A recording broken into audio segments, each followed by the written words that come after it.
Canada, oh Canada, it's time to break down your Toronto Raptors.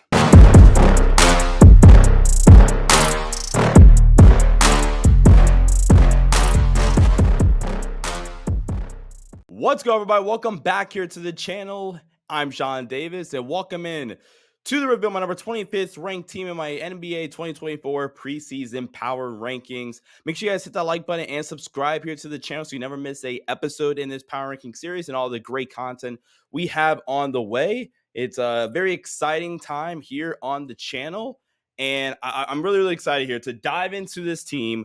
That if there's any team that we've covered so far that I am most prepared to say, yeah, I was wrong about that team, or I was a little too low about that team, it would be the Toronto Raptors. So I'm really excited to dive into this Raptors team here. Apologies about the delay in content. A busy like last week or so, but we're back. This week is going to be probably the most loaded week of Power Rankings content we've ever done here. So this episode is dropping today on Monday. Number 24 in my series is going to be dropping on Wednesday. And then number 23 will be dropping sometime this weekend, probably Friday or Saturday, for a hopeful Monday release for number 22. So we're speeding this up just a little bit here to make up for that lost time. And once again, hit the like button here if you're on the channel, new to the channel as well. We're trying to hit 10,000 subscribers by the time the NBA season starts. So once again, hit that subscribe button as well. One last bit of housekeeping here. We did make a small adjustment to our power rankings graphics here. So as you guys can see, the Raptors are still in this big tier 5 for me of teams that I think are playing hopeful teams that aren't, really threatening to make the playoffs, but they can probably make the play in if things kind of break their way. And we are officially adding kind of the overall grades to them, and the color of their overall is basically, kind of highlighting the tiers. So as you guys can see, the Nets, the Wizards, and the Blazers have this darker orange, kind of symbolizing, hey, they're a rebuilding team. The Bulls, the Jazz, and now the Raptors have this lighter or darker yellow, if you will, indicating like they are a play-in hopeful teams. And that, and we also added their overalls as well. So the Raptors have the 79.175 or 79.17 overall score for me. And yeah, I'm really excited to dive into this Raptors team. I'm glad I was able to add kind of the grades or whatever. I've always had the grades, just never added them to the graphic. So with that being said, let's dive in here and let's start off how we always start things off. And that's by recapping this team's offseason. And that starts off with their offseason kind of additions and departures, if you will. And for the Raptors, a lot of their moves were made at the deadline last season. So if we're talking post-trade deadline Raptors, what did they really lose? Who do they really bring in? Well, they lose Gary Trent Jr. in free agency. They kind of just let him walk. And Gary Trent Jr., I feel like they made the right decision kind of letting Gary Trent Jr. go as opposed to trying to work something out and potentially even bringing him back. I mean, in an ideal situation, I think you would have tried to trade him when you had the chance to, like a year or two ago, and really capitalize on that, especially after they drafted Grady Dick in the lottery last season. I feel like that was the writing on the wall that, okay, at some point, Gary Trent Jr. is going to be here, in the long term. Gary winds up in Milwaukee, so good for him. But, this is completely understandable. Fine by this for Toronto. Again, like I just said, small gripe. I would have tried to get off him a little bit earlier on in the process, like pre-OG trade, if we're being completely honest with you. And then they trade Jalen McDaniels on draft day to get Davion Mitchell, which I'm a big fan of that trade for the Raptors. And if you look at their, key additions, nothing really in free agency that's kind of, typical for the Raptors. They're more of a, being in Toronto, the Raptors are more of a trade and draft heavy team in terms of their offseason. For the Raptors, they trade for Davion Mitchell. I really like that signing. It gives you, just added depth in your backcourt. You draft Jacoby Walter with the 19th overall pick in the first round. Talk about that in just a sec. Jamal Shead, Jonathan Mogbo, and Orich Chomchi is now listed here on the graphic. But 3 guys in the second round that I actually really like here for Toronto. Jamal Shead, flat out dog. Jonathan Mogbo, really versatile chess piece, especially defensively, who I can totally see a Masai Ujiri like really liking Jonathan Mogbo. And then Orich Chomchi, my comp for him for a while now, it's kind of been, Serge Ibaka light. And what I mean by that is in terms of the traits and the, athletic tools, if you will, he's Serge Ibaka. Now, some of the IQ stuff, the instincts, like Serge Ibaka is a Hall of Famer, in my opinion, right? And one of the best defensive players in his era. So that's why I didn't say Serge Ibaka outright. Serge Ibaka light. Also, Serge Ibaka proved to be able to stretch the floor in his later years, or in general, rather. So really Serge Ibaka defensively. But, this was a fun draft night. Jacoby Walter, I feel like I've kind of said this throughout this entire cycle. I feel like I've been lower than the consensus on Jacoby Walter, but every time I find myself talking about Jacoby Walter, I like talk myself into liking him more, if that makes sense. It's really, really weird. Myself and my guy, Luca Rosano, Luca hops on with me at the end of this episode for a great interview, so stick around for that. But Jacoby is a weird guy in the sense of, like, I've seen comps for him, I think specifically from KOC, Kevin O'Connor, that said, oh yeah, he's Chris Middleton as his pro comp. I said, okay, yeah, you're on, like, that's freaking ridiculous. Not nearly the level of shot maker and, pull up assassin that Chris Middleton is. But my comp from was something like KCP, where, okay, look, we can ask you to be a lethal spot up shooter. The percentages were great in college, but if you go look at his degree of difficulty of shots he was taking at Baylor because of the attention he was getting, then it becomes a little bit more understandable. It's not one of those shot chucking inefficiencies. It's one of those, like, I'm getting face guarded and all the attention on some of these off screen opportunities. That's kind of what's happening there. So this is actually going to be a really, really nice fit. And I think the Raptors gave themselves 2 dart throws here to solidify kind of that starting 2 spot going forward here. And that is a great transition here to our in-depth roster breakdown of this Toronto Raptors team. And, one of the biggest reasons why I can be flat out wrong about this Raptors team is absolutely, without a doubt, it's Scottie Barnes. Scottie Barnes, I'm a fan of Scottie Barnes. I've always been a fan of Scottie Barnes, but good grief, man. You go turn on some of that tape of Scottie Barnes from last season, and you're like, man, where does it stop with Scottie Barnes? And we're being completely honest with you. I have the arrow pointing up on Scottie Barnes, honestly. Have him as 86 overall. Gave him a light blue card, if you will. I'll put the tiers for the cards up starting in the next episode. Apologies on my end for that. But with Scottie, he, in the first year of the Raptors really attempting to rebuild, took the next step of being a legitimate all-star caliber player. And this season, as I kind of described in my interview with Luca, I think this year we're going to get a glimpse of if Scottie Barnes has the ability to become a 1A. Think of Kawhi Leonard was the comparison I made, or is he a 1B and the poster child of the 1Bs, or the number 2s, if you want to call it that, in the NBA currently? The poster child for that is Lauri Markkanen, in my opinion. The perfect number 2 option, or can he be that 1A on a championship team? And I think we're going to kind of find that out in this season. During this season, we kind of broke down why Lauri is the perfect number 2 in my Jazz episode, which you guys can go check out. But there is absolutely nothing that Scottie has shown me that leads me to believe that he can't achieve that feat of getting to 1A territory and becoming, dare I say, a top 20 player by the end of this season. And it's just so hard with Scottie to kind of evaluate and see where he's going, where he's progressing, because it just keeps going. He kind of had a bit of a dip at points in the sophomore season, but that Raptors team in general and Nick Nurse's final season here, they were really, really a weird group, and it just never consistently gelled. That's why kind of Nick Nurse left, and Fred leaves and things of that nature. But outside of the hiccups, if you will, call it the growth spurt in year 2, you have the growth plates and what have you, how painful that can be a little bit for you. Year 3, Scottie was like, oh no, this guy he's a bad dude, and he's well more than warranted the contract that he got this season.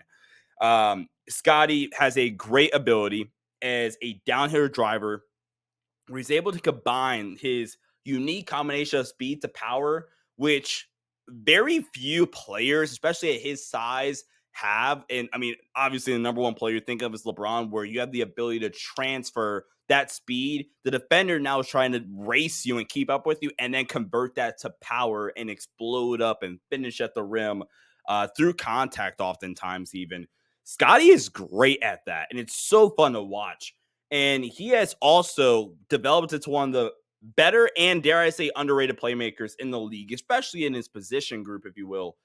Out of all on-ball shot creators, which is a position or offensive archetype per B-ball index, Scotty Barnes ranks sixth in general playmaking talent. The only five shot creators, typically on-ball perimeter players, the only five shot creators that rank above Scotty Barnes in playmaking talent are Trae Young, Luca Doncic, James Harden, Devin Booker, LeBron James. That's the five. Those are the five players ranking above Scotty Barnes. And Scotty really flashed, and he's kind of flashed this throughout his career, but I feel like when we saw Point Scotty a little bit more this season, it really came to fruition and it was put on display.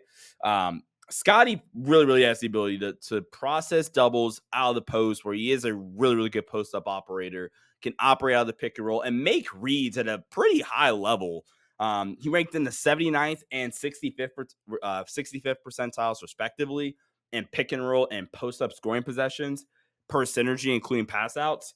So the ability to not only score at a pick and rolls and post-ups, but the ability to legitimately play make out of those, that's why it's including pass outs. Scotty's great.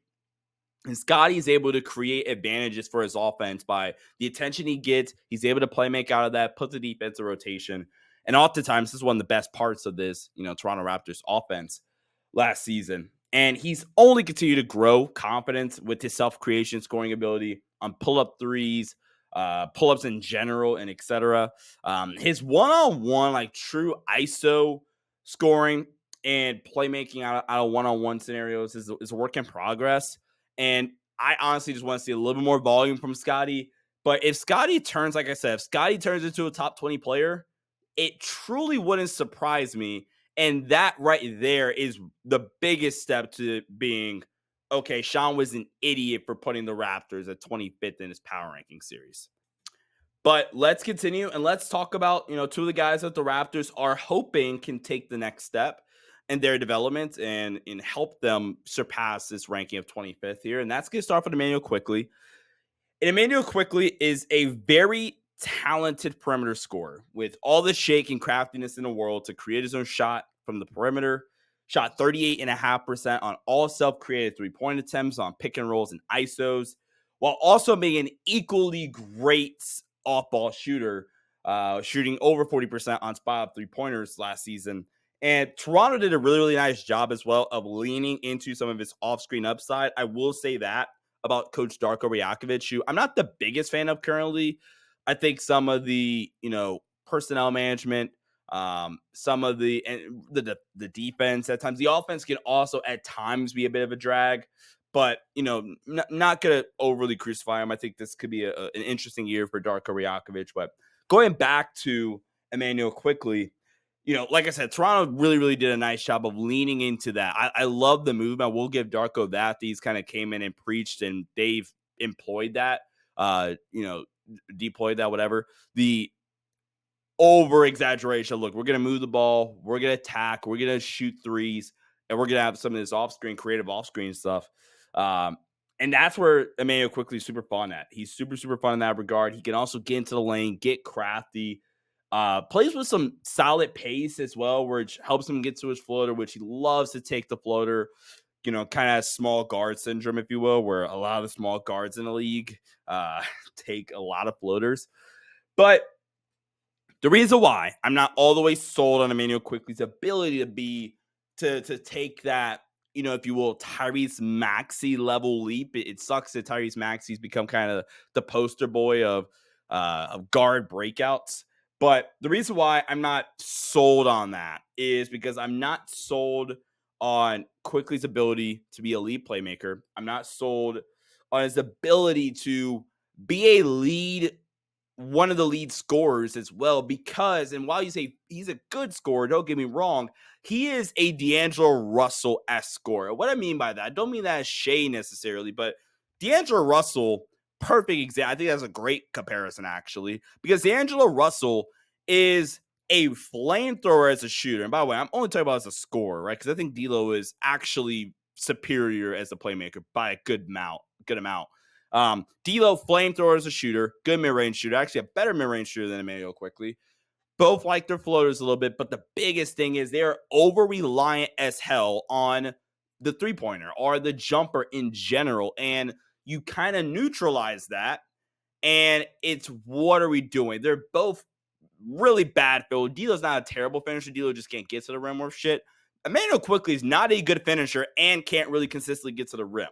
So, and you look at a Maxey, even Maxey is, adequate or to actually above average for a guard, but he can get there and he has legit burst and athleticism, kind of quick twitch speed. I don't necessarily see that, right? With Quickly in terms of like the craftiness and the shake, like I described, that's in terms of creating his own shot from the perimeter. If we're talking about getting in the teeth of the defense, finishing around crowded bodies, finishing around 7-foot bigs. I just don't see that out of not Tyrese Maxey, Emmanuel Quickly, excuse me. And in terms of the playmaking, I think once he starts to see aggressive coverages, and he did see some of those, I don't think he consistently makes the defense pay and picks them apart like a Maxey does, or some of the other best guards, or even like his own teammate, like a Scotty Barnes does. I think Scotty Barnes is the best playmaker on this team. Not a good finisher, like I mentioned. While, like I said, also not being able to consistently get to the rim, doesn't draw contact well. And if this team is able to get to the playoffs at some point, I think the over reliance on the jump shooting is going to be a problem, and it's going to impact its consistency come playoff time as an offensive engine. And again, where have we heard this from? We've heard this from about D'Angelo Russell. This has been the story for D'Angelo Russell for the longest time. And I think the Raptors, and I wished I'm wrong. I hope I'm wrong. But I'm a little worried that the Raptors paid Emmanuel Quickly to be their lead guard of the future, and he might turn out to be just a really, really good six-man of the year caliber player. And that's also okay. Like, there's nothing wrong being a six-man of the year. There's a lot of teams that will want that from one of their guards, and can really use some of the scoring and some of the playmaking that he does provide. He's a good one, but some of the advanced stuff to be a lead playmaker, I'm worried about. And I will say this: I think the Raptors kind of just made a gamble, an educated wish, if you will, Deadpool and Wolverine reference there. If Emmanuel Quickly proves me wrong and really, really pans out, and he takes that Tyrese Maxey level jump as a lead guard in the backcourt, then this is one of the best contracts in the league. $32.5 million for a lead guard on a playoff team, right? A really good lead guard. Again, we're talking Tyrese-esque, which I think is what the Raptors are hoping for. Then this is one of the best contracts in the league. You got him locked up long-term too. If he doesn't, and he's kind of what he is now, then this is not one of the worst contracts in the league, but it's not a great one either. So these first 2 years are going to tell a lot about Emmanuel Quickly. And as of right now, I'm going to lean. We are kind of grading these guys to some of their floors too. I'm leaning towards Emmanuel Quickly kind of being right here. Got him as an 81 overall. And I don't necessarily see the arrow pointing up on Emmanuel Quickly quite yet at the moment. I think this is just who he is as a player. And again, that's completely okay. But now let's talk about their 14th overall pick, or excuse me, 13th overall pick in the 2023 NBA draft, and that's Grady Dick, who I after some convincing from Luca or whatever, because I had a completely different starting five, I did throw Grady Dick into my starting five. This is a really big year too for Grady Dick, who, like I mentioned, was a lottery pick in 2023. He has the ability to be a flamethrower off the ball, where he has a super quick trigger. Even though he has like a really high release, that it kind of looks, he shoots like a big almost in a weird way in terms of how the shot looks at times. And that's not even necessarily me complaining, it's just an observation. But quick trigger, solid mechanics to be a lethal threat off ball. And he's already an elite corners 3-point shooter, shot 48% on corner threes, which is ridiculous last season. I would like for him to be a little more reliable of a movement shooter, as that will not only really, really help him tap into his upside, but man, that would be really, really nice for this Raptors offense that already has a ton of movement concepts in their offense.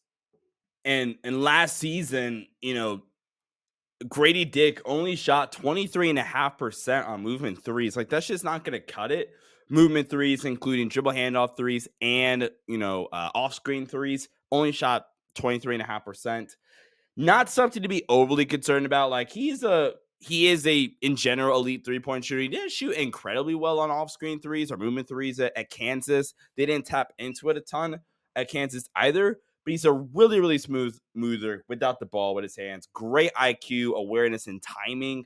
They were, like I said, really able to run some fun stuff with Grady Dick last season. I would like for him to elevate and explode a little bit more around the basket. He just doesn't elevate enough. That's honestly just the best way to put it. Like, it's like the lower frame of Grady Dick's body just doesn't fully explode up with this upper half around the basket. And I think it's just a little bit of his contact balance and awareness. But again, not something I'm overly concerned about because I think Grady Dick is actually a pretty good athlete. So Grady Dick, nothing to be too concerned about, in my opinion. But just something I'm like, yeah, okay, you could be a better finisher around the basket. It's just some contact strength and things like that. He showed off some self-creation ability as well, and the ability to attack off of closeouts and knock down shots off the dribble or finish around the basket. And like I said, I'm excited for year 2 for Grady Dick. And they kind of, have 2 dart throws now where long term they have Grady Dick and have Jacoby Walter that could kind of play this 2 spot here. And this is a pretty large lineup for the Raptors. A Grady Dick, I did put the arrow up on him, but another guy that I'm like, yeah, this could be a fun year 2, and another player where if Grady turns out to be, has a much better year 2 in terms of impact, that's also something else that can really help this Raptors team out. But one other guy here that I think the Raptors are banking on taking a next step, and I had so much fun diving into this guy's tape, was RJ Barrett. And RJ Barrett last season, when he got to Toronto, was so freaking fun to watch. And RJ is, I think, a player that gets a bad rap, I think, as a player. But you pop on his film, you pop on a Raptors game last season, and you watch, Team Canada this summer, and man, RJ's balling right now.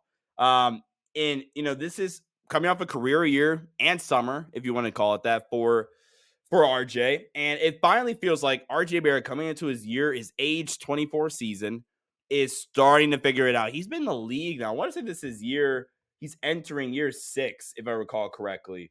Yeah, I'm not Scotty. RJ Barrett is entering year 6 into the NBA, and he's only going to be 24 years old. So I think he's just now beginning to figure it out. And give credit to Darko, again, a guy that I'm not overly high on quite yet, but I think Darko's fine here. And I think Darko really enabled RJ and gave him that confidence to play within his game. And RJ and Darko and the Raptors, again, giving them credit, really leaned into a straight set of player really, really nicely. Dominant left-hand driver to the basket where he shows off tremendous touch around the basket and legit craftiness to change the angle of his shot, embrace contact when bigs come over or bigger wings are trying to guard him. And this is kind of a theme with a lot of these guys. Another solid off-ball relocator who's an active cutter, really, really shot the ball well on spot-up three-point attempts last season, shooting 44.2% on spot-up threes and ranking in the 92nd percentile in spot-up scoring possessions per synergy. And he's a more than capable, playmaker, and he fits in nicely with the kind of playmaker by committee approach where as high as I'm on Scotty, I don't think Scotty is a alpha playmaker, if you will, right? He's a really, really good one. But I think because of how their offense works, I don't think there is a true dominant playmaker on this team. They have a bunch of guys that they rely on for playmaking. Scotty obviously being the main guy, but then IQ, and I think RJ too kind of plays a part in that. And then some of their role players are good connective playmakers, and Jakob Poeltl will have a couple of games with 4 or 5 assists, Kelly Olynyk, et cetera, et cetera. Davion Mitchell now hopefully can contribute for them. But and I think actually one of the biggest things that this team has going for them with their 3 better players is I think that they all, in a weird way, fit each other's skill sets really, really nicely, right? I think with with Scotty, you have the point forwardness in him, right? IQ, you have that guard that can be crafty, can play make, can obviously knock down shooter. And then you have this slashing wing that can just put pressure on the rim. One of the better drivers in the league. And, really creating a lot of his shots around the basket for himself. Those are unassisted field goal attempts. And the driving ability really opens up his playmaking game nicely for RJ Barrett. So those three guys, all in really interesting ways, complement themselves. You could go IQ, Scotty Barnes pick and roll. You could go Scotty Barnes, post up and space out, IQ and RJ. You could let RJ go to work, and Scotty, the spot up game continues to improve, et cetera, et cetera. They can even run some interesting 3-man actions off of these guys. And I think RJ still honestly has a chance to take another step in his development. And I would actually go this far, and you guys can call me crazy. Let me know what you guys think in the comments.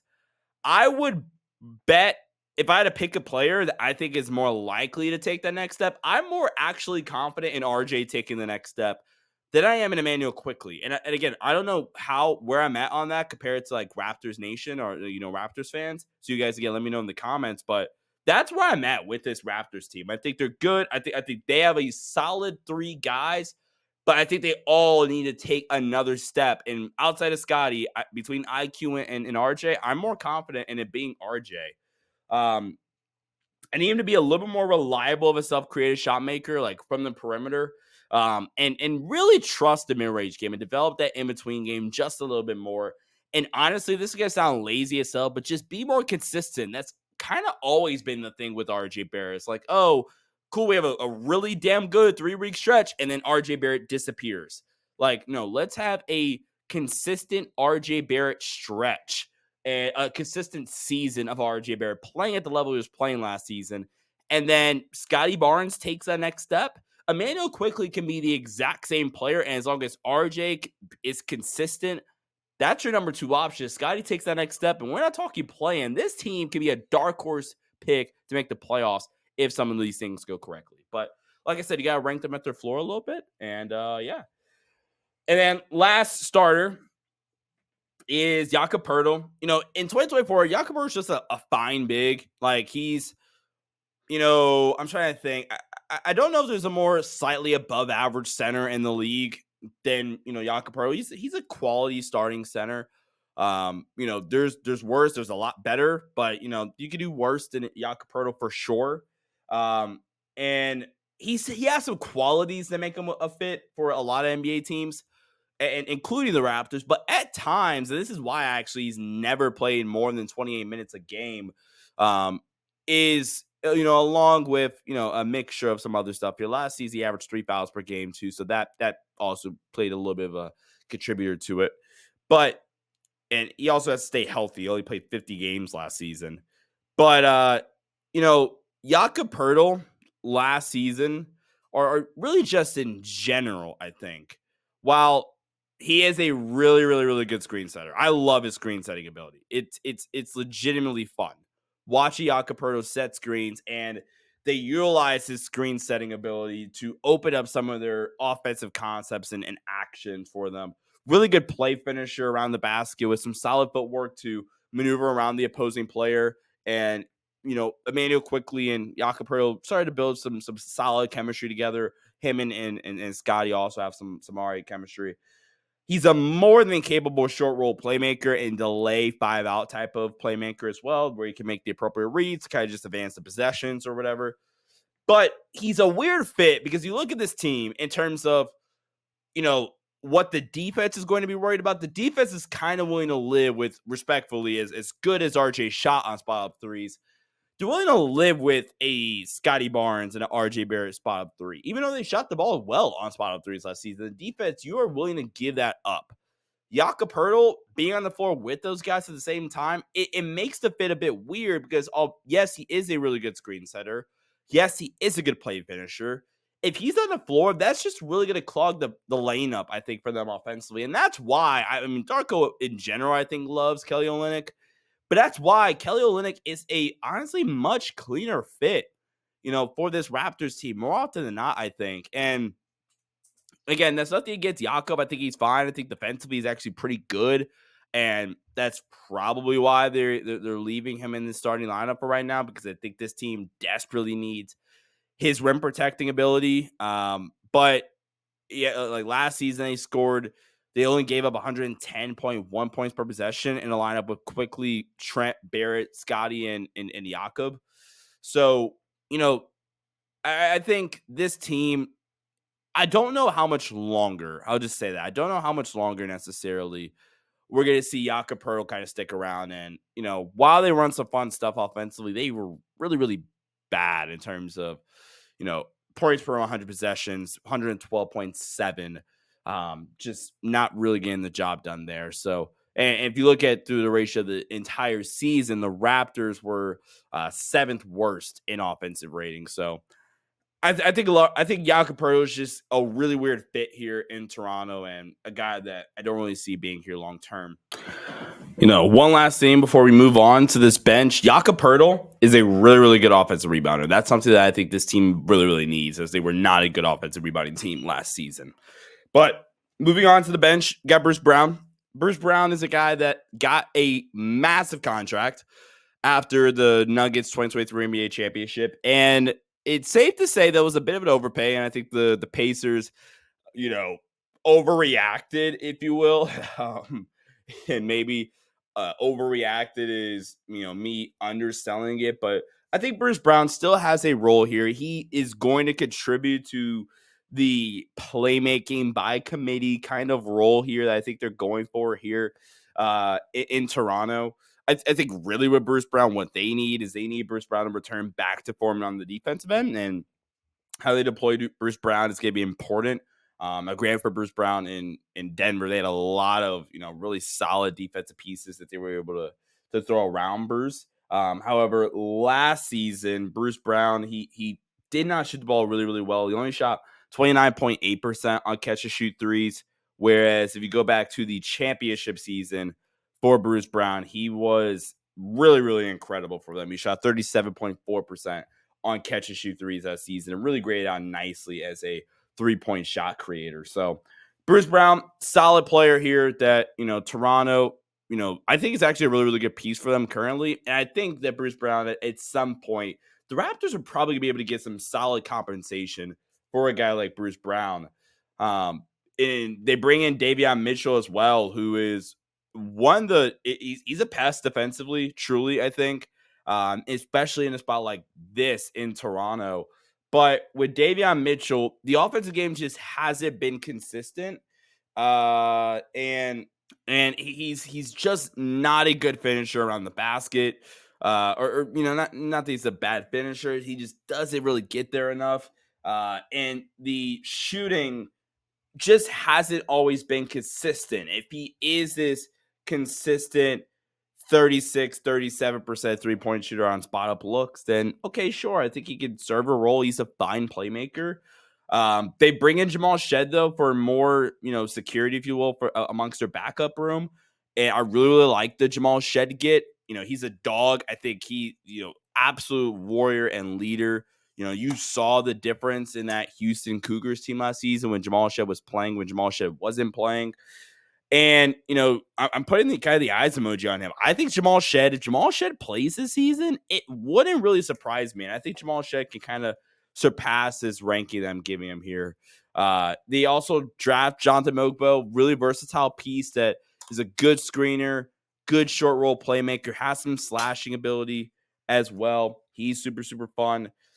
Kelly Olynyk is a guy offensively that I think you just know what Kelly Olynyk is at this point. It's kind of funny. We talked about Kyle Filipowski in the last episode, and now we're talking about Kelly Olynyk in this one, who was my pro comp for Kyle Filipowski. But, really, really good floor spacer and kind of connective piece amongst an offense here in Toronto. You have Ochai Agbaji, who really is just, I think the league has kind of just given up on Ochai. It just hasn't really panned out. Defensively, he's a good player, but offensively, the confidence in the shot, the confidence in his just abilities as an offensive player in general really, really aren't there. And it sucks because he is a good defensive player. And if he was able to kind of turn it around offensively, he would be a staple in this rotation. And honestly, I would feel a little bit better about this Raptors team if Ochai was able to consistently play. But you also have Jacoby Walter, who, like I said at the top, I hate the comps with for Jacoby, comparing him to guys like Chris Middleton and things like that. I think he uses his frame nicely. I think he has some self-creation ability and has some ability to finish above the basket, be athletic. But again, he just isn't the self-creator in terms of like creating his own shot from the perimeter. Doesn't, create enough separation with the handle. Isn't, abnormally quick or fast to be able to blow by defenders either. So, the self-created shots he does take, they're really, really tough. But in a role here in Toronto where I don't think they're going to ask him to create his own shot, this is a nice landing spot for Jacoby Walter. And like I said, the Raptors really, really did a nice job of giving themselves, I think, 2 dart throws at the shooting guard or kind of the 2-guard spot. So that's kind of my breakdown of the offense. Really, really quickly for the Raptors. Head coach wise, one more time, they rank in, give them a C grade in, one of the tiers, ranking from 23rd to 27th in the entire NBA. I wasn't the biggest fan of the Darko Rajakovic hire. I understood it, but for me, I thought they could have went elsewhere for Darko. So Darko for me, like I said, ranks in the 23rd to 27th tier, if you will, which is tier 6 for me in the NBA. Tier 6 in the NBA amongst teams. Well, with teams like the Nets, Jordy Fernandez, a tier above the Wizards, and another tier above the Blazers, who we already touched on. And then for the bench is fine. They have a couple of nice pieces here that I like. Bruce Brown and Kelly Olynyk, that, being the main guys, they rank in my 5th tier of NBA bench. My 5th tier of NBA benches, 21st to 24th. None of the other teams that we have talked about so far in this series rank in this tier. The Bulls, the Blazers, and the Nets rank in the 2 tiers below this spot. But let's touch on the defense really, really quickly, and really touch on some of the main guys like Emmanuel Quickley and Grady Dick are, right now, I think with just a bad backcourt, one of the worst backcourt defenses that we've talked about so far. And we've talked about some bad ones, but neither one. I mean, IQ does a solid job in navigating screens and, contesting and playing hard. Quickly as a helper has some possessions where he does close on a perimeter nicely, but they're just not the highlight of this defense. And I messed up and put bench grade for defense. Is actually defense grade for defense. I'm gonna rank in my 6th tier for defense, 20th to 25th. So I think essentially they're a bottom 10 team in all 3 of these categories. But they have a couple of guys that I think can help them out defensively, and that's Scotty Barnes. Scotty Barnes, man, is so damn fun defensively, man. And with Scotty, it's really the versatility, the ability to guard the league's best wings on a possession-by-possession basis, but be a weak side rim protector. He is a good defensive rebounder. Be a good weak side rim protector, like I mentioned, where he legitimately saves points at the rim for this team. 87th percentile in terms of blocks per 75 possessions. Great job at, deterring shots and just contesting shots in general at the rim. Scotty Barnes, ultimate high effort guy defensively, I feel. Well, also, like I said, being able to really stick in front, has the chops to guard to the league's best, like a Kawhi Leonard, a LeBron, et cetera, et cetera. And then, you have Davion Mitchell and Ochai and Jakob Poeltl, who I think are good defensive players, but I think you can play them off the floor at times. Jakob Poeltl, if you can keep him near the basket, he's a really fun player where the shot blocking ability does show off a little bit more, has solid hands in the passing lane. And then Ochai and Davion Mitchell off the bench are good on-ball players, but the problem is, and why they don't really give this team a bump, is because they can't stay on the damn floor, so they don't really get to impact the game at that ultra high level. And then they have a couple of guys that I just can't rank out super highly off the bench. Jacoby Walter, Bruce Brown, Jamal Shead are 3 guys that I think this season could kind of make a turn back in a positive light defensively, but we just haven't seen it either recently, or I can't grade them out too highly in those regards. But overall, not a great defense, I feel. And we talked about this team at length already. So really quickly, let's wind up here. Let's wind out this part of the show. And before we get to our interview with my guy, Luca Rosano here, by taking a look at the strengths and weaknesses. And number one strength of this team, actually, I think this team, if you just look at their offense, if this team is healthy and they're able to figure some stuff out, I think this team has legit offensive firepower, man. Scotty Barnes, who I said can take that next step to being a real top 20 player this season. I really, really think that, and make me look like an idiot. RJ Barrett being consistent, Emmanuel quickly, like there is real potential for fireworks with this offense, guys. IQ, Grady Dick in year 2, Scotty Barnes in year 4, RJ in year 6 and age 24, Jakob Poeltl's fine, Kelly Olynyk, Bruce Brown, like they have solid pieces here, legitimately in Toronto. Scotty Barnes is a strength in his own right. Again, I think he could be a top 20 player by the end of the season. It's not out of the realm of possibility. Just can't rake him as such right now. And then playmaking. I think playmaking is actually a strength of this team. You look at this team, I kind of called it playmaking by committee. The Raptors last season were second in assist percentage in the league. The only team with a higher assist percentage per NBA.com is the San Antonio Spurs. And if you look at just regular assists per game and you look at the league as a whole, the Raptors assists per game, they ranked 6th. So I think assists and playmaking is a real strength of this team with kind of the playmaking by committee approach. Weaknesses, I don't think this is a good defense. I don't like their big depth. It's kind of, Jakob Poeltl, Kelly Olynyk, and then a bunch of question marks with Chris Boucher, who I think is just here to be here at this point. Or Chomsky is too raw to really contribute year one. And outside of that, you're a Jakob Poeltl injury away. And it's kind of bound to happen with Jakob Poeltl's track record and history, where he's only played two seasons in his entire career with more than 75 games. So it's bound to happen. You're bound to miss some games from Jakob Poeltl. And Jakob Poeltl goes down, you're really, really thin at that backup big spot here. Like we kind of talked about, is Kelly Olynyk, Chris Boucher, and it's Oris Chomsky.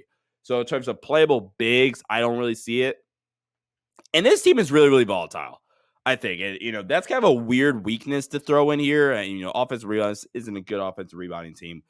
But this team is going to be really, really volatile this year. I think there's going to be some stretches where the Raptors actually play, dare I say, playoff level basketball, where Scotty's going, IQ's in a hot streak, RJ's in a hot streak, Grady's on fire, et cetera, et cetera. But there's also equally going to be some pretty damn low lows where they get blasted by 30 points in a TV game or whatever, or something along those lines.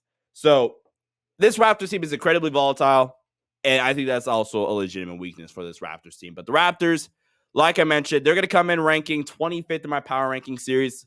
As I said from the top, if there is one team that I am fully prepared to be just flat out dead ass wrong on, it's going to be the Toronto Raptors. They rank 25th, 79.17 grade. And I'm excited for this series, man. We're going to finish it this year. Number 24th ranked team is going to drop on Wednesday. Thank you guys so much for watching. Don't go anywhere. Have my great interview with my guy, Luca Rosano, coming up right now. See ya. Stay safe. And let's get over to Luca. All right, everybody. I want to welcome you all into our post-breakdown interview. Got a great guest. Got my guy, Luca Rosano from Raptors Nation. That sounds familiar for some of you long-time listeners of myself and Luca. Luca, my man, thank you all so much. Thank you. I don't know why I said thank you all. Thank you so much for hopping on with me, bro. Technically, I guess I got fired or something or whatever dumbass rumor that was. But, glad that we're still able to collab. Hey, Sean. Thanks for having me. Always a blast. Always great talking basketball with you. So I'm excited to do today's bit. Yeah, absolutely. Got the red lighting in the background for the Raptors. Yeah, we're lit for you guys right now. Oh, I didn't even notice that. I like it. Bonus points for Sean there. There we go. Hell yeah. Raptors coming in at 25th for me in my power ranking series. What is in the entire league, obviously? What's your initial reaction when I say that? 25th? In the whole league. Now, granted, to like not make it sound as bad, I suppose, they're in the tier that I call play-in hopefuls. Like these are teams that things go right, they could be a play-in team. Yeah, I would say they're definitely in that play-in conversation as of right now. So I think that's about right. I mean, 25. I'm curious to know who are the 5 teams below them. So 26 was the Utah Jazz, 27th was the Chicago Bulls, 28th was the Portland Trailblazers, 29, 28 through 30 is the like rebuilding. These are really bad tier teams. 28 was the Blazers, 29 was the Wizards, 30 was the Nets. 30 was the Nets. So then I don't know actually, because that means you have Hawks, Bulls Bulls for ahead of 27. Bulls for 27. Oh, Bulls are 27. Okay. Yeah, you know what? That's probably yeah, because the West is honestly very, very tough. So you know what? That sounds about fair. All right, there we go. You're starting to show up on a positive note. Got Luca's, somewhat science stamp of approval. I don't know if I've ever actually gotten your real reaction to this. And, on the Raptors Nation podcast, one of the things that you and I talked about a ton, during my time with you over there was, all right, Masai, please pick a direction. And they kind of waited a year too late. They trade Siakam and OG around the deadline last season. Again, probably a year too late. What was your kind of initial reaction to those two trades? And if I said that Masai Ujiri is honestly a little overrated for like the work he's done post Kawhi Leonard championship, what would your reaction to that be? I think it would be a fair opinion because there have been a lot of questionable moves or lack of moves waiting too long since the Kawhi Leonard era. There's been a lot of things that have not gone right for this team. The silver lining, of course, is the team drafting Scotty Barnes, which ended up being a huge, huge win. As we know, Scotty Barnes now is the face of the franchise. But there have been many misses, even going back, trading Norman Powell for Gary Trent Jr., you lose it for nothing. And then, to revisit what you asked me to start there, these trades, look, I thought it was a home run haul for OG Anunoby. I mean, if you could go back, I would do it all over again. So I thought he really did a good job there.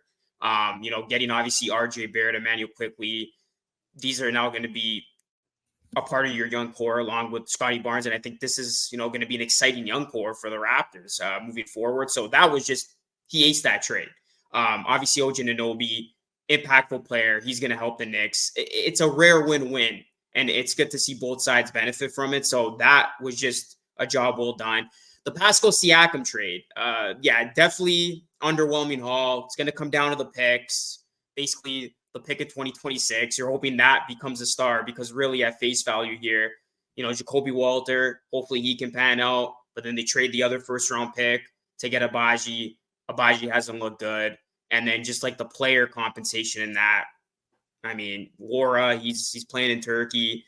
Kira Lewis, not with the team anymore, obviously. Bruce Brown, you hope the Siakam trade tree can continue through him and the Raptors are able to trade Brown, but obviously he's still on the roster. His stock is kind of plummeted. Hopefully he can raise his value for the start of this season going into the trade deadline. So the Anunoby trade was great. The Siakam trade, underwhelming. Hopefully, that pick in 2026 pans out. So, yeah, I think it's justified. I mean, Masai Ujiri, he hasn't been terrible. I'm not going to sit here and say he's been awful since, post Kawhi, but there's definitely been a lot of misses on the way to where we find ourselves now. I think leading up in, including the Kawhi trade in that season, I think the reaction, or not even the reaction, but the thought process about Masai was he is the best GM and it's not close. I feel like that was kind of the analysis around Masai around the time.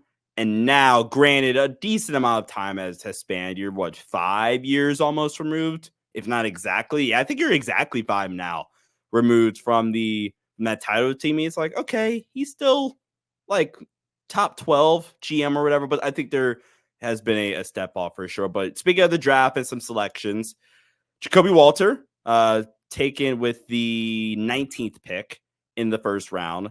I have been on this channel, on other channels as well, lower than I think some of the like draft media and draft analysis of, if you will, of Jacoby Walter.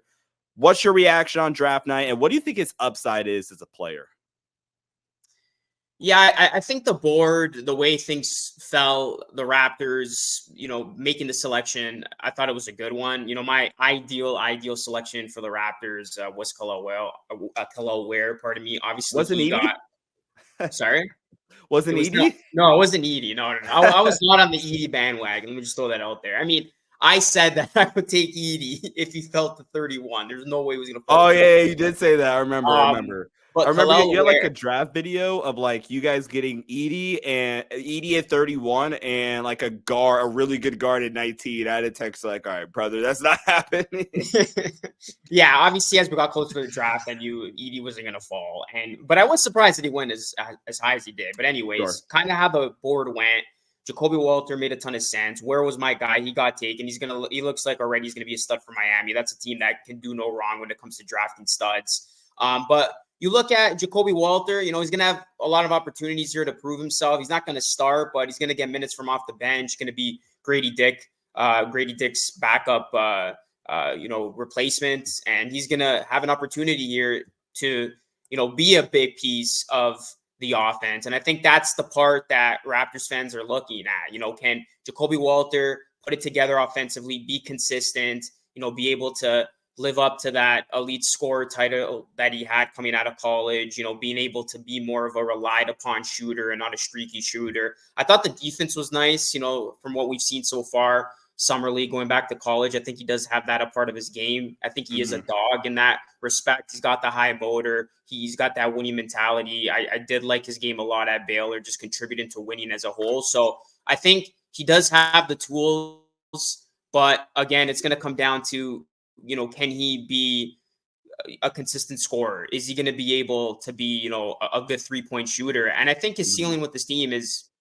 being a 3-and-D type of player. I think the Raptors need that. Obviously they have a guy like Abaji who they were hoping was going to fill that role. His shot has not come along nicely as well. I don't think he has it in him still at 24 years old. But you look at Walter, he's 19. He does have that pedigree on defense. And obviously he's got that upside on offense as well. So I think that would be the best case scenario here. And really, I said this on the Raptors Nation podcast today. I could see him as a future starter of the Raptors. And I think that's why the Raptors drafted him, because there's a bit there that they think that Walter can become a key part of this rotation and maybe even in the starting lineup. I'm still high on Grady Dick. He's probably going to be the penciled in day one starter for this team. But I think Walter is going to have a chance if he progresses really well out of the gate to, earn a lot of playing time and maybe make things interesting when it comes to that starting position, not now, but further down the line. And I know you and I talked about that in one of my previous podcasts on the Raptors Nation YouTube channel. So yeah, I think he's got a lot of potential, but it's hopefully the Raptors can hit on a pick, because that's what it's going to come down to. The Raptors, they had the big home run with Barnes, but they're going to have to hit some of these draft picks if they kind of want to expedite and speed along this rebuild. So really quickly, you think Grady Dick is that fifth starter? Because I've been going back and forth like, do they go with Kelly, who I think Darko really likes, and I think they're weirdly committed to Kelly Olynyk, at least for the time being, and maybe you see what comes around at the deadline, or do you think they go with Grady as that fifth starter? I think it's going to be Grady. I think you can also make a case for Bruce Brown as well, just to kind of get that trade stock up, and you play Brown. He could add some more playmaking and rebounding, but his 3-point shot is not reliable. And really, he's not the player that he was with Denver. So you could go with him, but it wouldn't make much sense because he doesn't fit the timeline. But again, just from the basis that you want to get his trade value up. So I do think it's going to come down to Brown or Dick. The Kelly Olynyk bit is actually interesting that you mentioned that, because I haven't even thought about a possibility of starting Kelly Olynyk in the starting lineup. So I think Dick is the smart choice, because at the end of the day, you look at the Raptors starting lineup, I think you need a shooter, and I think it's going to allow for the offense to be a lot better. It's not going to be as clunky as if you have a guy like even Davion Mitchell there or Abaji. Obviously, their offense isn't where it needs to be. So Dick can space the floor. He's not going to he's going to allow for RJ and Barnes to drive in the paint. It's not going to be so clogged up in there too. So I think, Grady, he is my penciled in starter for day one. And hopefully he could get that shot to fall consistently. He was one of the best, catch and shoot 3-point shooters from the corner. So hopefully he could follow up with that. I'd like to see him do a lot more, off screens, cutting.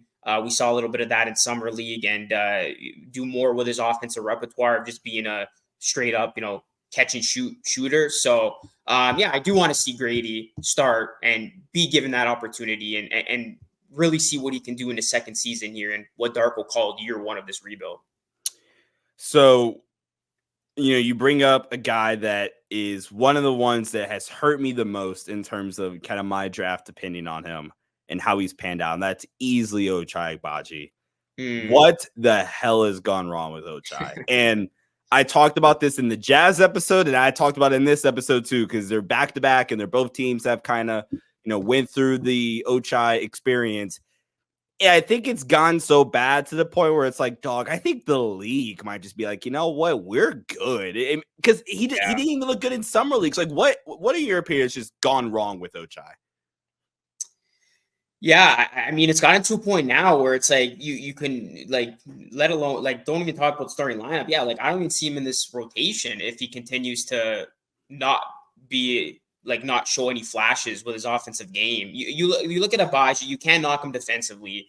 I think he does bring good defensive intensity. He is a solid defensive player when he's engaged, when he's locked in. But it's just the offense. At this level, you need to be able to hit shots and be serviceable, from deep. At least be respectable enough where you're going to command, attention from the other team's defenders to guard the perimeter. But when you have a guy in Agbaji who's just not hitting threes, has looked really lost, just lost his confidence offensively. Like, even in summer league, for instance, like, you're 24 years old, you have NBA experience under your belt. You're going up against guys who are, like, experienced this for the first time ever. Like, you should look like you're a cut above the competition. You should be able to find your offense. You should be able to have at least one game where you erupted offensively. I'm not saying, like, scoring 30 points, but at least getting double digits, for crying out loud.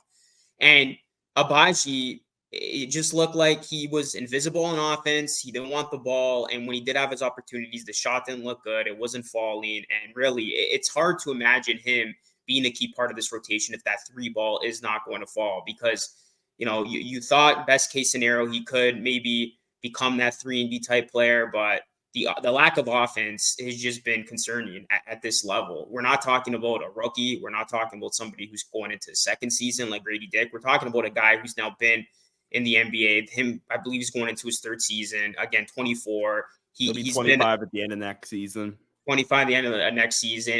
And the arguably the most worrisome part, Sean, is the fact that he's come from Utah. He was in the Jazz system where they weren't going for it, developmental system, trying to develop their young talent, seeing what they got, wasn't able to figure it out there. Okay, cool. Now you come on over to the Raptors, rebuilding situation once again. They're not going for it. Good developmental system, and it doesn't seem like he's figuring it out here. You'll want to give him the benefit of the doubt and give him a full season with the Raptors because, granted, he did come over at the deadline, but really it just looks like he hasn't made any progress, and we saw that during his stint in summer league. So I'm hoping he can figure it out, but really, to me, just looks like a guy who's lost confidence, and if that offense, it looks like it's fallen off a cliff, and really, if he can't get anything more going with his offensive game, it's hard to imagine he's going to be playable with this team. Yeah, that makes sense. Now let's get to the three star players of the Raptors, if you will. I think there's one true star here. That's obviously Scotty Barnes, who is one of my favorite players. I get so much shit for like my jerseys or whatever. So I'm like, I need to get another frame. I think that's why people are upset. I have my AD one right below it. If I'm thinking about adding more jerseys, Scotty Barnes is a jersey I'm like really thinking about. Ooh, man, like let's add that to the background, especially when I move it to a new setup. But Scotty, growth and development. He's heading into year 4, and last year was kind of the okay. Like we have our guy. Now, is he a Lauri Markkanen, or is he a, in air quotes, I'm sorry, this is the first guy that popped in my head, or is he a Kawhi Leonard? And my distinction of those two is Kawhi Leonard is a 1A best player on a championship team.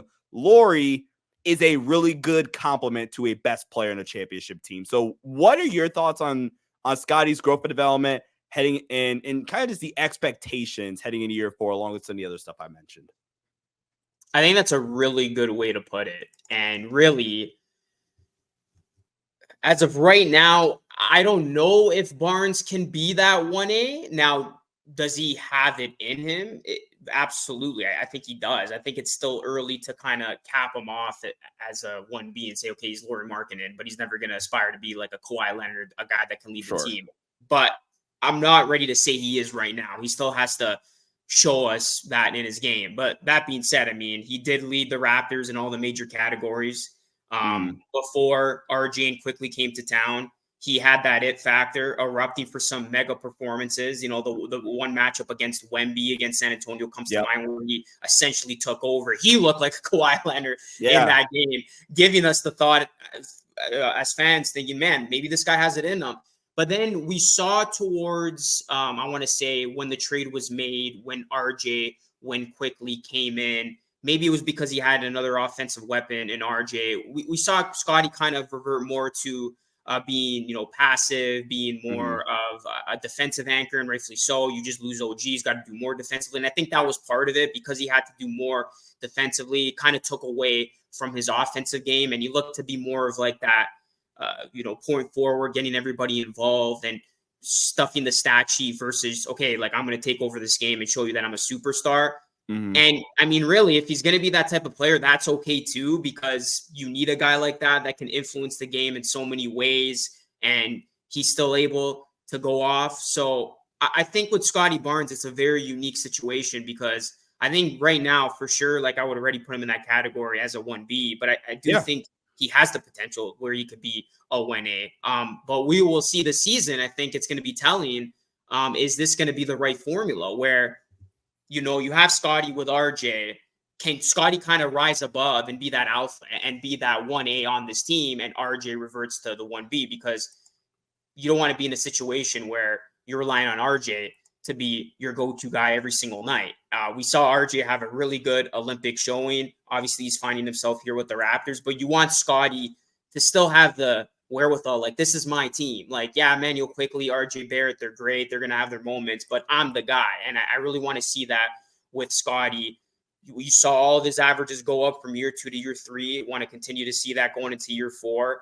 The 3-point shot was just a revelation. The fact that he was able to be average, serviceable. Yeah, much better 3-point shooter. I mean, a threat. All of his averages went up. It was really great to see. So if he can continue to be a guy who has that 3-ball in his repertoire, if his handle could be a little bit tighter, and he can show you flashes where he can work you off the dribble, get to the mid-range, get his shot, get to the rim, that's what I want to see more of. Because he's already got the other parts to his game down packed. Tremendous defender, great playmaker.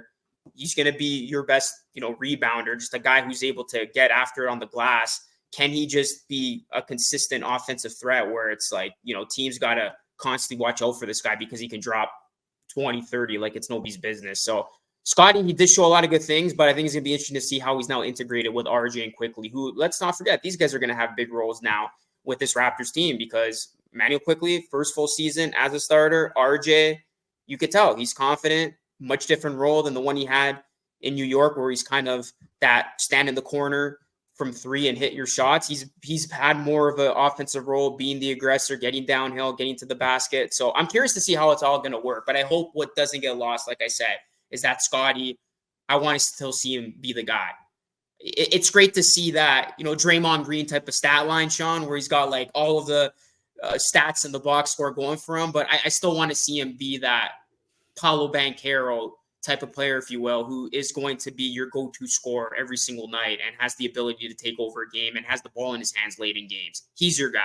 And I just want to see that over the course of the season with these new pieces coming in. Such a great point that you brought up there, where it's like, Scotty, don't get passive, like still play your game and whatnot, right? Regardless of the new offensive pieces coming into the team or what have you.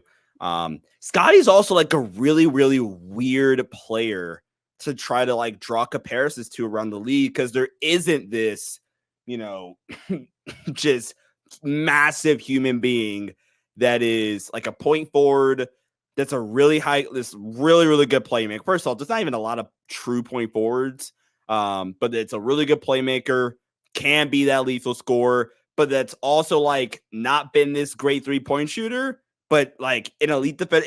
He's just a really, really weird player to draw some comparisons to.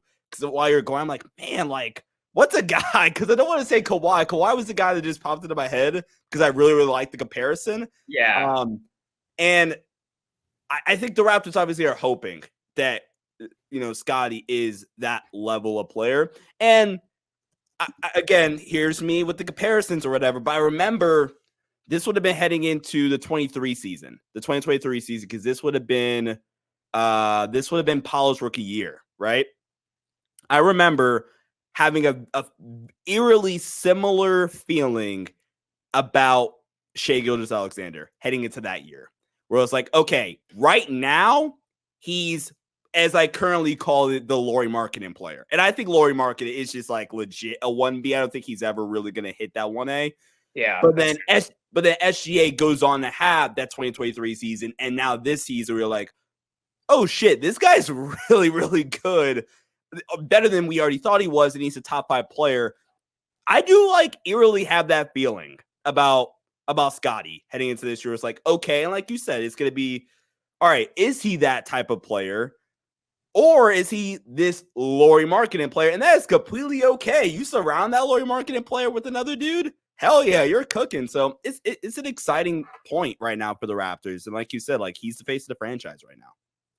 Yeah, and just going back to the Kawhi bit, he came into the NBA defensive first, defensive focus. Really, you have to go to his 5th season where he broke out. So the fact that Scotty's already 2015, right? Or no, 16. 2015, 2016. So the fact that Scotty's already broken out, if you will, in his 3rd season, he's going to his 4th. Yeah, it's exciting. I think he's got another year to his game. And I think we're going to find out this season if he is going to stay 1B or be that 1A. I think this is going to be a very telling year because let's just say all goes well, he can be that 1A, right? Okay, then the expectation is can Quickley or RJ take that next step and there I say it be an all-star. I think we both agree Emmanuel Quickley is closer to being an all-star. But then again, RJ Barrett, I think he's going to be in the running for most improved player of the year. But it's the consistency. We obviously saw it in a short burst. Can he do it over the span of an entire season? But Emmanuel Quickley, Raptors are obviously high on him.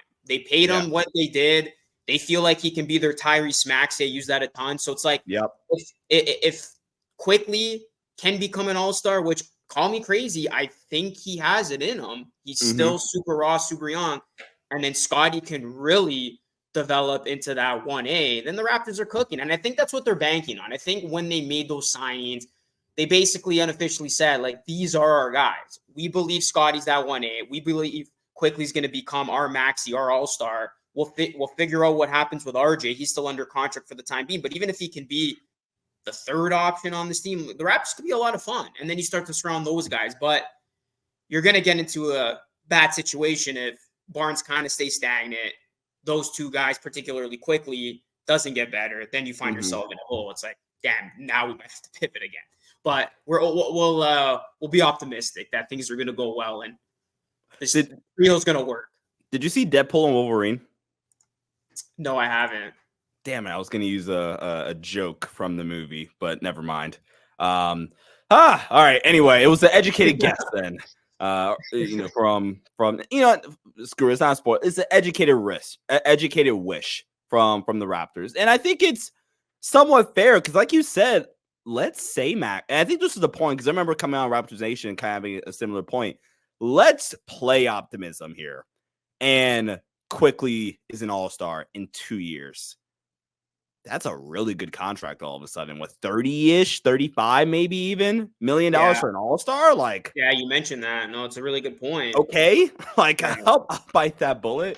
And then like you pointed out, on top of that, oh, Scotty's now like top 10-ish player on the planet. Oh, okay. Now we're not like a playing team next year. We are a contender in the East like that fast. Jacoby and some of these other role players take that next step and you're cooking. But, we got to talk about these other two guys. And you kind of touched on both of them there at the end of that statement. So I guess we'll just kind of start off with RJ. And I love the word that you said. You said consistency. Promise you, I'm reading like the actual question here. The question was, can RJ Barrett freaking be that consistent third guy? Because I feel like we're going around this revolving circle or door, not circle. Goodness gracious. You're going around this revolving door with RJ. It's like, oh, RJ plays good. Oh, no, RJ, what was that? Oh, like, can RJ finally be consistent? I'm not even asking him to be that number two. Because I think if RJ is your number two, realistically, something probably went wrong. So, like, can RJ just settle in as that solid, consistent third 18-ish point per game guy for this Raptors team, you think? Yeah, and I think that's the $1 million question, right? Where I'm at with RJ is exactly that. I want to give him the benefit of the doubt. He's shown flashes that he's a new player. He's a guy that is more aggressive. He's able to get downhill. I love that as part of his game. He's a guy who's been more efficient, hitting threes, getting to his spots, hitting shots. Really looking like the Raptors' second best player, but can he do it over the course of a full season? Can he be that consistent RJ? Can he be that guy who can give you those type of numbers and not go colder? It's like, oh, where's RJ in this game? And I don't know yet. And I think this season is going to be very, very interesting because he kind of had that notion of being the inconsistent player with the Knicks, but granted, he wasn't given a fair shot, a fair role. But here with Toronto, he's given a fair shot and he's got his carvel role. Like, he is going to be a big piece of this offense. In New York, he was trying to figure out what his part, where he stood in the offense. But with the Raptors, he knows he's going to be a crucial part. He's going to be next to Barnes and Quickly when it comes to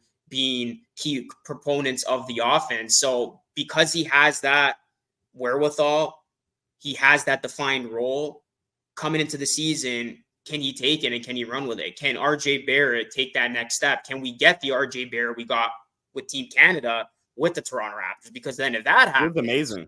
Man, RJ Barrett's in the running for most improved player of the year. All of a sudden, you're cooking if you're the Raptors because you got RJ looking like your second best player, Scotty doing his thing. Who knows? Maybe Emmanuel Quickly has the leap this season and not next season. So it's like, RJ Barrett is going to be a big piece of this. And we forget, he's still young. Like, he's still a part of this young core. He just turned 25. I mean, 24. Just turned 24. My bad. Yeah, exactly. So he's right there in the timeline. And it's crazy because it feels like he's been playing basketball forever, just going back to his days with the Knicks. So I think this is a fresh. He's younger than Ochai. Like, to put some context around this. Yeah, exactly. Go ahead. And he's younger than Quickly too. So we're just talking about Quickly being like, I know it's 25, right? It's a year. He's 25, but he's younger than Quickly. So I think a lot of people are sleeping on RJ. The NBA forgot about RJ, but what we just saw with Team Canada, he's got it in him. And I think this is a great recipe for success. He's where he wants to be, hometown. He wants to play with these guys. He's going to be a big part of this team, unlike he was with the Knicks. And I think RJ has another year to his game. So consistency is going to be the obviously the determining factor. But if he can do this over the long haul, this is going to be great for him because he does have it in him. And I think the most impressive part to me, just watching him go for the Knicks to the Raptors, is you could tell he wants to be that aggressive player. He's getting to the foul line more. He's getting downhill. He's getting to the rack. The Raptors need a guy like that. So I'm hoping RJ can be the real deal here. So, I mean, again, it's kind of to your point, per Dunks and Threes, which is a great analytic website for, NBA and stuff like that. RJ had a career year in offensive estimated plus minus. So this was his best offensive season of his career.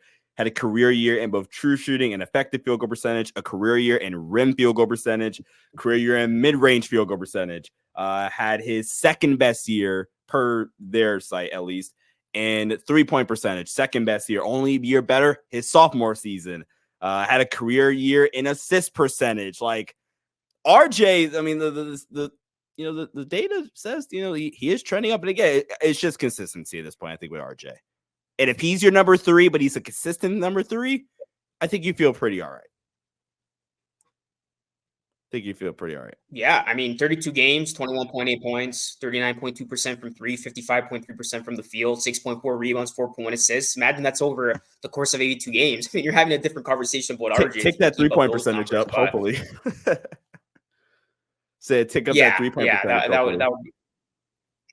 Yeah. But yeah, I think there's a lot of optimism with these three players. And then you go to Quickly's numbers with the Raptors, 18.6 points, 39.5% shooting from three, 42.2% shooting from the field, and then the assists, 6.8 assists. He had a couple of games where he was just a masterclass out there in terms of getting his teammates involved. So it's an intriguing young core. I know people might think, oh, like you just look at it at face value, you might think, yeah, this team's not going anywhere. But we have yet to see all three of these guys play together over a full 82. And I think that's where the interesting part comes in, because we saw in a very, very small sample size, hey, these guys complement each other really well. And they were actually winning games before injuries decimated this team. So, Yeah, I think to kind of wrap it up and get to some of our games here to wrap up the interview, if you will.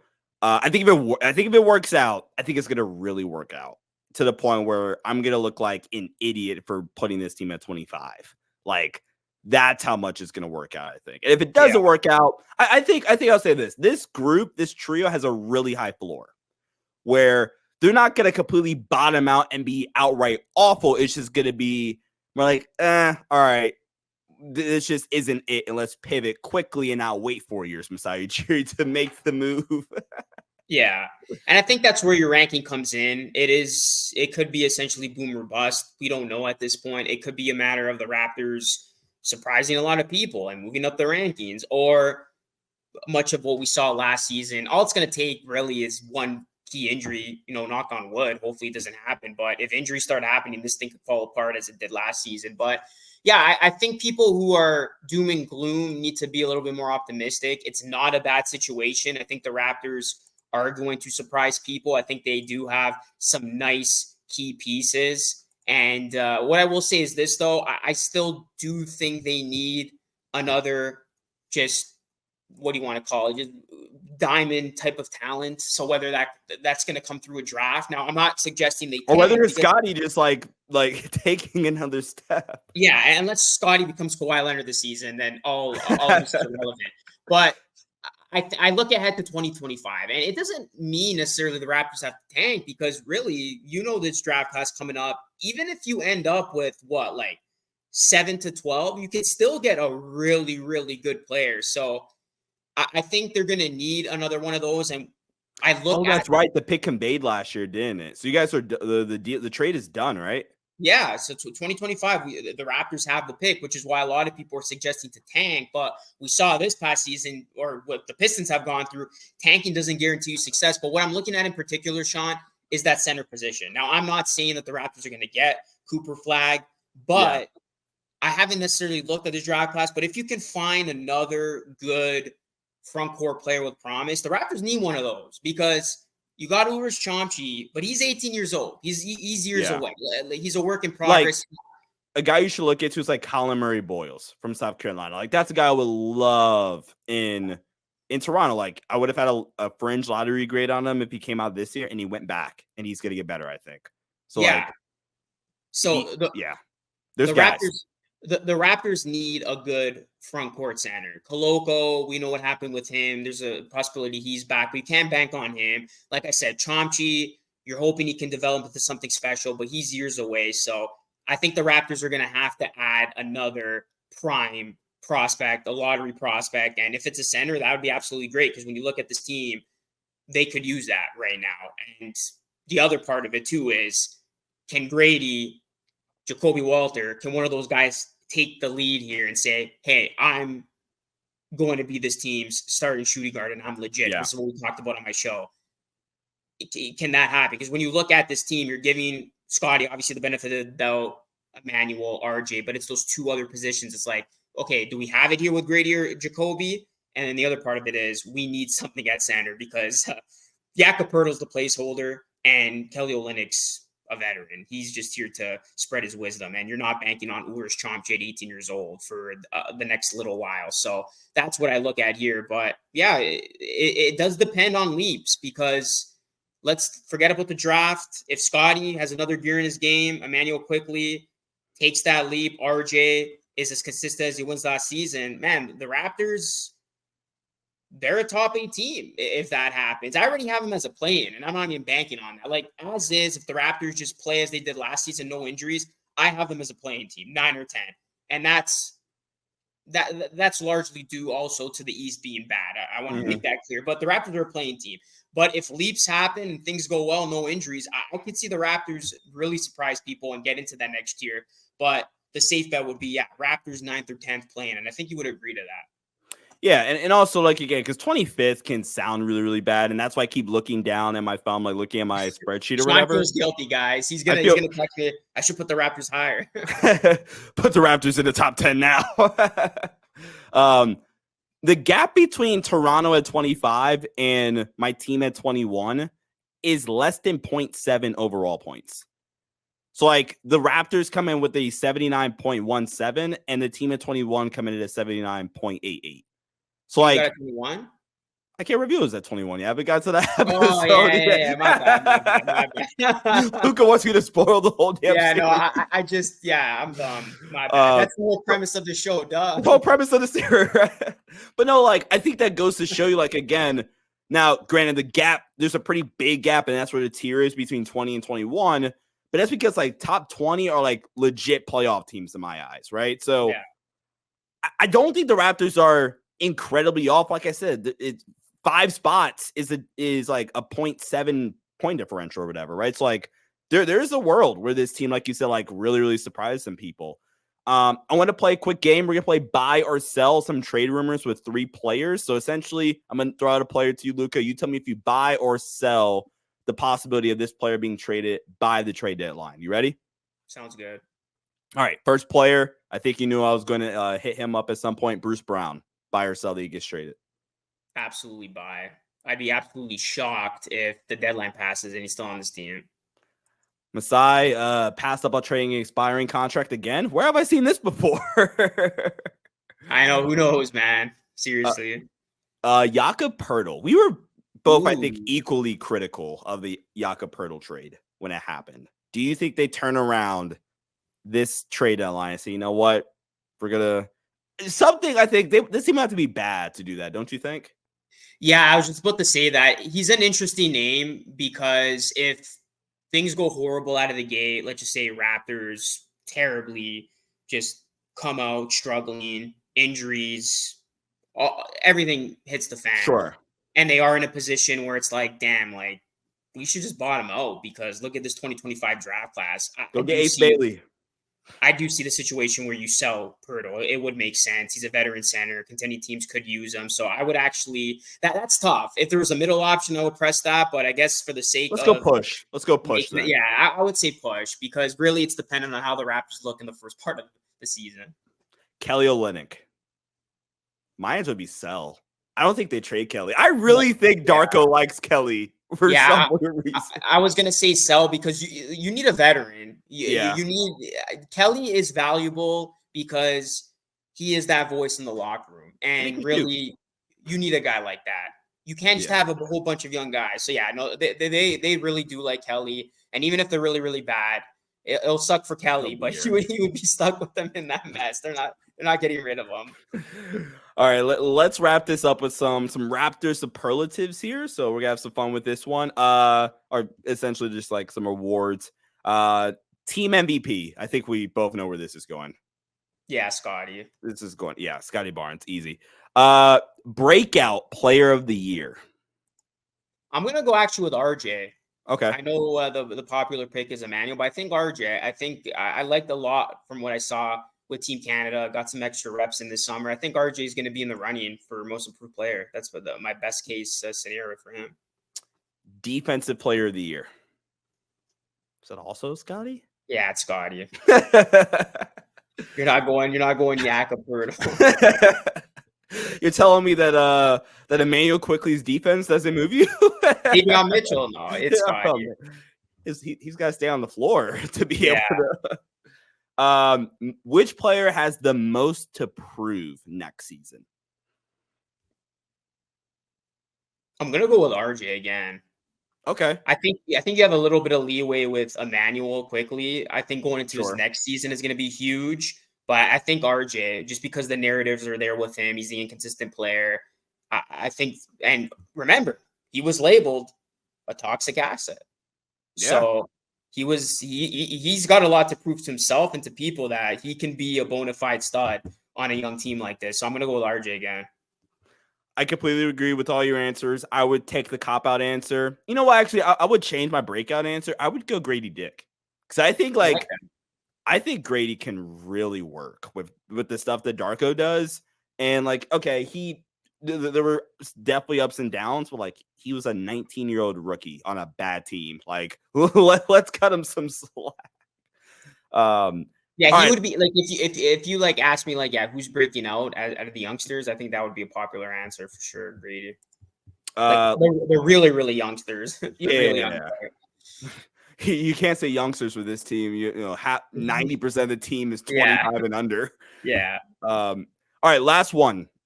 Raptors make the playoffs, not the play-in. I mean, I guess you could make the playoffs through the play-in, but the Raptors make the playoffs. They play in April. If what?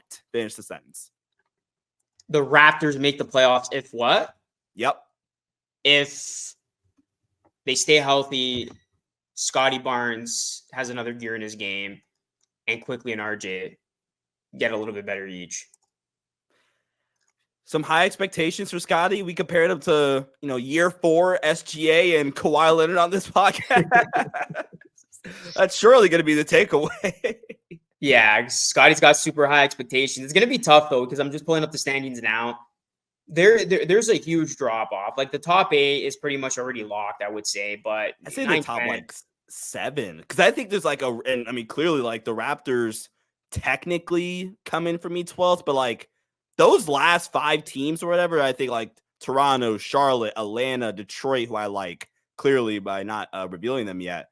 I feel like I'm missing a team even like they're all in this weird cluster where it's like, man, and they're all like relatively young too. Maybe yeah. not Atlanta because I feel like Atlanta's the most established, but it's all like, man, what do you do with some of these teams?